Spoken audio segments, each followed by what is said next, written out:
Guys, most welcome to ICM classes. इसके पहले video मैंने आपको ग्रुप पे एग्जांपल दिखाए थे। इन फाइनाइट डाटा ग्रुप की बात मैं कर रहा था। कुछ और एग्जांपल दिखाते हैं, लेकिन वो यूजुअल ऑपरेशन पे थे, प्लस और इनटू पे। ये आपके डिजाइन ऑपरेशन पे हैं। यहाँ पर कुछ एग्जांपल्स लिखे हुए हैं, मैंने इनको लिख लिया है ताकि डाउट ना हो बार बार। तो एग्जाम्पल्स मैंने लिख दिए, इनके बाद एक एक बारे में बात करता हूँ, एक दो एग्जाम्पल आप लोगों को रिज्यूम करने के लिए। चलिए शुरू करते हैं। पहला एग्जांपल है आपका set of vectors that is directed line segments. आप सब जानते हैं कि डायरेक्टेड लाइन सेगमेंट है, वेक्टर ए, वेक्टर बी, ये सब चीज जानते हैं आप लोग। तो इसमें ये हमारा सेट आपको बता दिया, set of vectors that is directed line segments. आप ये सब भी जानते हैं, जीरो वेक्टर होता है जिसको आप नल वेक्टर बोलते हैं, नल वेक्टर या जीरो वेक्टर। पहला ऑपरेशन है हमारा, 3 सवाल है इसमें। पहला ऑपरेशन है हमारा डॉट प्रोडक्ट।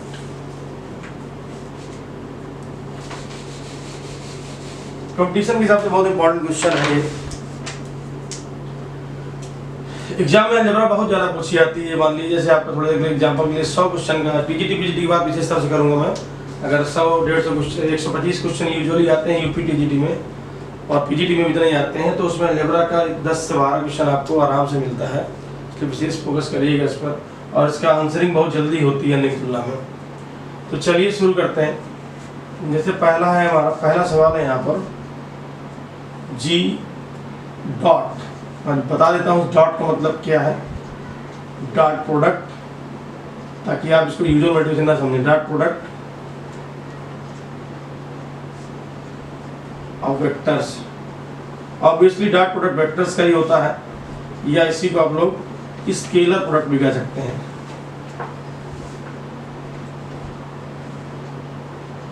स्केलर प्रोडक्ट भी कह सकते हैं। तो चलिए शुरू करते हैं। नंबर 1 सब जानते हैं आप, क्लोजर एक्सियम। खुद से ही तर्क करना है आपको, क्या दो वेक्टर्स का डॉट प्रोडक्ट अगेन वेक्टर होता है? आंसर आएगा नहीं। A dot B, A dot B is not a vector. Dot करने से क्या आता है? But scalar. तो भी क्लोजर एग्जाम कहाँ फुलफिल हुआ? डॉट प्रोडक्ट करने पर हमारा रिजल्ट क्या है? वेक्टर तो आया नहीं। तो क्लोजर एग्जाम में ये फेल हो गया। अर्थात ये कहा जाए कि ये आपका अलजेब्राइक स्ट्रक्चर ही नहीं है, नॉट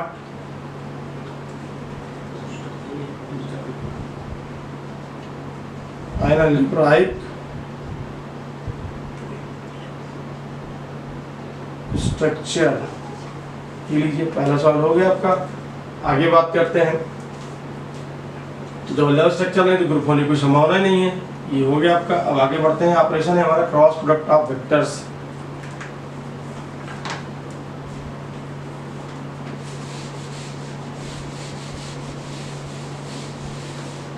क्रॉस प्रोडक्ट की अगर हम बात करें,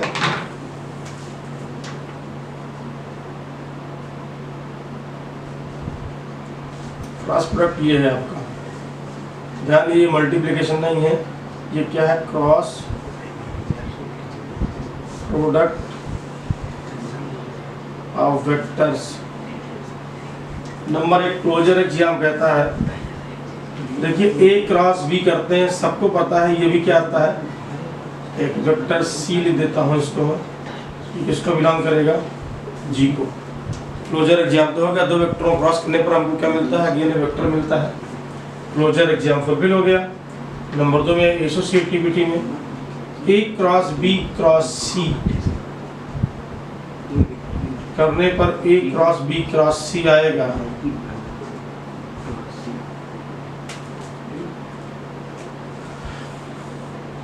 क्या ये सत्य है? आंसर आएगा नहीं। करके देखते हैं। आई क्रॉस जे क्रॉस के क्या होगा? आप बेहतर यहाँ से न देख के आपको बता दूं, सभी लोग जानते हैं A cross B cross C is equal to होता क्या? A dot C into B minus A dot B into C. और एक्चुअली ये ब्रैकेट यहाँ पे लगना चाहिए,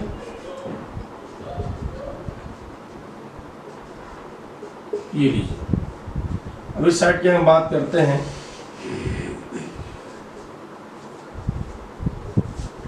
ये क्या होता है, देखिए इसको खोलने के लिए मैं वेक्टर टॉपिक अलग से पढ़ाऊंगा आपको।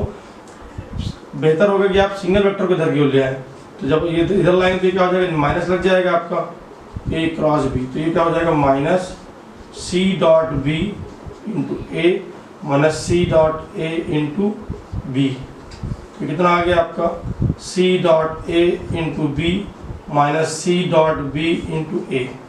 देख लीजिए ये चीज़ तो आपकी सेम मिल रही है, लेकिन ये चीज़ देखिए आपके लगा रही है, इसलिए दोनों इक्वल नहीं है। A dot C into B minus A dot B into C, इसको आपने पलट दिया तो आपको ये बन गया। इसको आपने फिर लगा दिया A cross B cross C, तो C dot B into A minus C dot A into B, C dot A into B minus C dot B into A आ गया। तो आपने कहा सर ये दोनों इक्वल नहीं है, तो ये एसोसिएटिविटी में क्या हो गया, फेल हो गया, केवल क्लोजर हुआ, यानी कि ये क्या है, केवल मोनाइड है, बस ये केवल मोनाइड हुआ आपका। तो आप क्रॉस प्रोडक्ट क्या दिखा आपने कि सर ये अलजेब्राइक स्ट्रक्चर क्या है, आपका अलजेब्राइक स्ट्रक्चर तो है क्योंकि क्लोजर हो गया है, तो ये क्लोजर भर होता तो क्या होते हैं, उसको आप मोनाइड बोलते हैं। चलिए ये भी आपको समझ में आ गया, उम्मीद करता हूँ। आगे बढ़ता हूँ। ऑपरेशन अगर एडिशन है तो क्या होगा, एडिशन की हम बात करते हैं।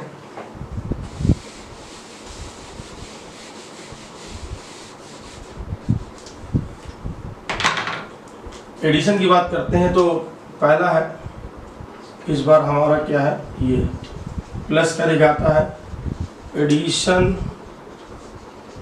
Of vectors, addition of vectors को दिखाता है प्लस हमारा। तो देखिए, तो यहाँ पर क्लोजर एग्जाम कहता है कि क्या दो वेक्टर जोड़ते हैं तो वेक्टर आता है, आपका आंसर आएगा यस सर, वेक्टर आएगा। इसको थोड़ी देर के लिए हम लोग सी मान ले रहे हैं।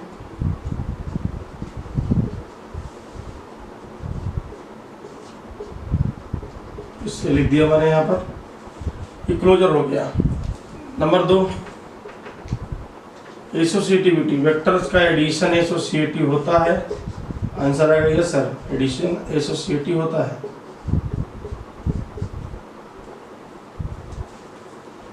क्लोजर भी हो गया, एसोसिएटिविटी हो गई, डिस्टेंस ऑफ आइडेंटिटी।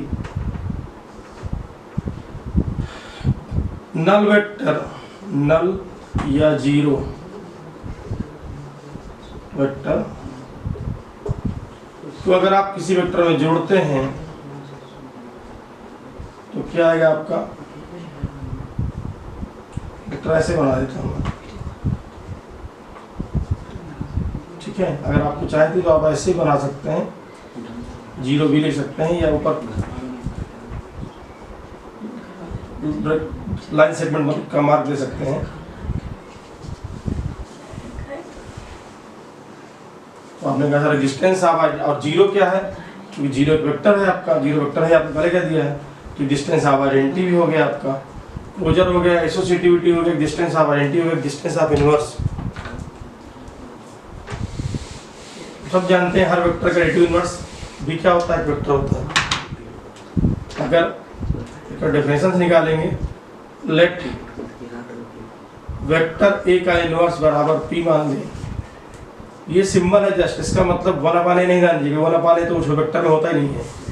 तो हमारा क्या आएगा, तो आपने कहा A plus A inverse is equal to zero vector, तो A inverse is equal to आएगा आपका माइनस ए वेक्टर, ठीक। तो ये क्या होगा आपका, ये भी किसको बिलोंग करेगा, जी को करेगा। जैसे माइनस वेक्टर कैसे समझते हैं, आपने कहा सर ये वेक्टर अगर ये दिशा ए की है तो ये दिशा क्या हो जाएगी सर, ये माइनस ए वेक्टर हो जाएगा। तो डिस्टेंस ऑफ इनवर्स भी हो गया। कम्यूटेटिविटी के बारे में बात करें तो कम्यूटेटिविटी के बारे में अगर हम बात करते हैं आपसे, 5वां नंबर है, बहुत इंपॉर्टेंट है चीज, क्योंकि बहुत सारा डाउट होता है लोगों के मन में। A plus B equal to B plus A होता है। डायग्रामेटिकली इसको मैं प्रूव करूंगा। देखिए, अगर आप सामने पैरेलल हमला पढ़ा, ये ए है, ये बी है, तो ऑब्वियसली ये आपका क्या होगा, ए प्लस बी होगा।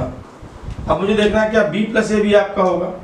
तो आपने कहा सर देखिए इसको पहले कंप्लीट करते हैं, ये कंप्लीट कर दिया मैंने, ये बी है और ये ए है, तो ये कितना आ गया बी प्लस ए। देखिए ए प्लस बी भी आपका ए प्लस बी आ रहा है और बी प्लस ए भी आपका ए प्लस बी आ रहा है, यानी दोनों पार्ट इक्वल है। तो ये मिला आपको क्या हुआ, आपने कहा सर ये क्या हो गया आपका अबेलियन ग्रुप हो गया। ये लीजिए ये एग्जाम्पल भी हो गया। ठीक, अब यहाँ से ये आपका इनफाइनाइट सेक्टर पार्ट लगभग आपका ये सब इनफाइनाइट थ्रेड चल रहा है आपका, ये सभी पार्ट एग्जाम्पल है। ये अभी आपके यूजुअल ऑपरेशन थे। अब थोड़ा सा अनयूजुअल ऑपरेशन की ओर आते हैं, जिसमें आपका डिजाइन ऑपरेशन को बोलता हूँ।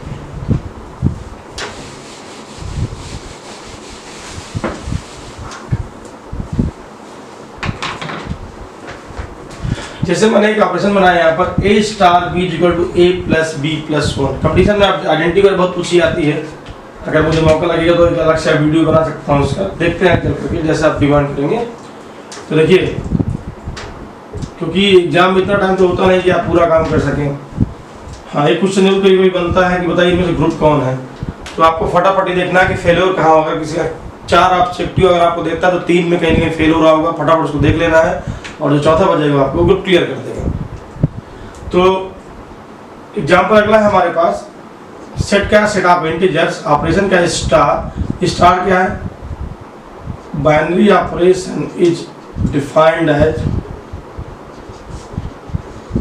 ए star B equal to A plus B plus one. ठीक, अब आपको चेक करना है ये ग्रुप है कि नहीं है। नंबर 1 क्लोजर एग्जाम देखते हैं। क्लोजर कहता है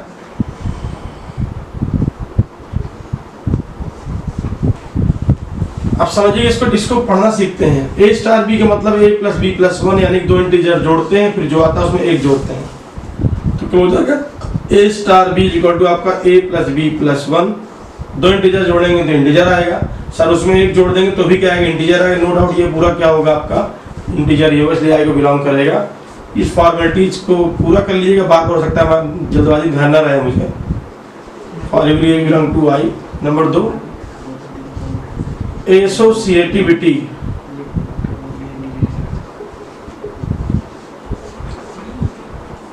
ए स्टार बी, इस पार्ट को और सब लोग समझिएगा, थोड़ा सा लंबा लेंदी पार्ट होता है, मैंने पहले आपसे कहा था। A star B star C, तो आपने कहा था इसका रिजल्ट आएगा A plus B plus one star C. Books में पूरा एक साथ करता है, लेकिन मैं हमेशा कहता हूँ कि जब भी बाइनरी ऑपरेशन की बात करें 2 एलिमेंट होने चाहिए, तो थोड़ी देर उसमें आप पी मान लेते हैं, पी स्टार सी यहाँ लिख दीजिएगा। वेयर पी इक्वल टू क्या है, A plus B plus one, तो ये कितना आ जाएगा, P plus C plus one. ये पी प्लस सी प्लस की वैल्यू कर दीजिए, पी की A plus B plus one plus C plus one. ये देखिए ऑपरेशन एडिशन का है, कम्यूटेटिव होता है, आप आराम से आगे पीछे कर सकते हैं चीज़ों को। A plus B plus C plus one कितना हो गया आपका 2 आ गया। ये आपका एसोसिएटिव का लेफ्ट पार्ट हुआ। अब हम राइट पार्ट की बात करेंगे। राइट पार्ट की बात करते हैं हम यहाँ पर। तो ए स्टार बी स्टार सी राइट पार्ट हो गया आपका। ए स्टार इसको इसकी रिजल्ट कितना आएगा, B plus C plus one, थोड़ी देर इसको एम लिख दीजिए। ए स्टार इसका रिजल्ट कितना आएगा, by definition A plus M plus one, M की वैल्यू पुट कर दिए, B plus C plus one, तो कितना आ गया आपका ए प्लस बी प्लस 2। ठीक, तो ये देखिए दोनों पार्ट बराबर हो गए, तो एसोसिएटिविटी भी होल्ड कर रही है यहाँ पर, यानी कि I is associative with respect to operation star. दूसरा हो गया आपका डिस्टेंस आप आते हैं आइडेंटिटी में, बहुत इंपॉर्टेंट सेक्शन है ये, distance of identity. Distance of identity क्या है, नंबर 3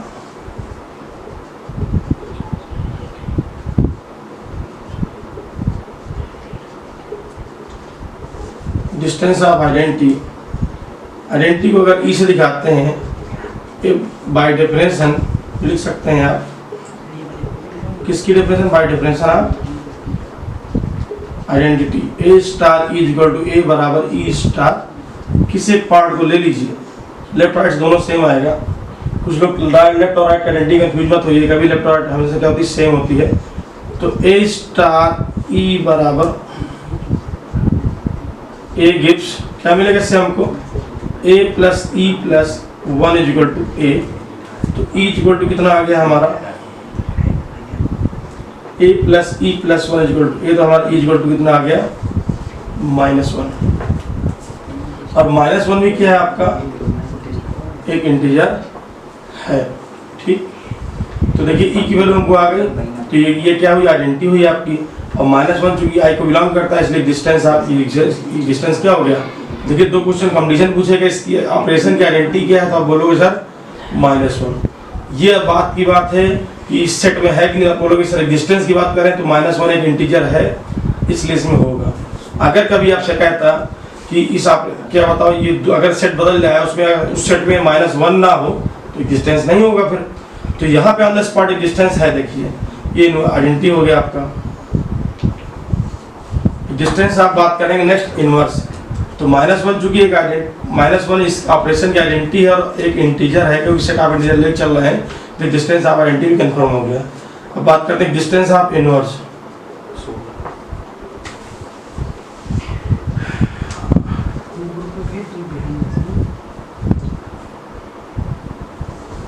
डिस्टेंस ऑफ इनवर्स की हम बात करते हैं। मान लीजिए ए का इनवर्स आप ए इनवर्स कहते हैं सिंबल में, ये सिंबल है जस्ट, इसका मतलब बना पाने नहीं, बार बार कहता हूं आपसे। A star A inverse equal to E होगा बराबर ए इनवर्स स्टार ए। यहाँ पर ई की वैल्यू क्या है, देखिए आपने कहा सर यहाँ पर जो आइडेंटिटी एलिमेंट आ रहा है हमारा, वो क्या आ रहा है, -1 आ रहा है।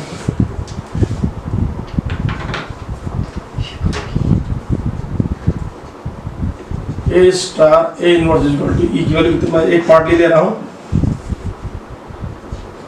-1।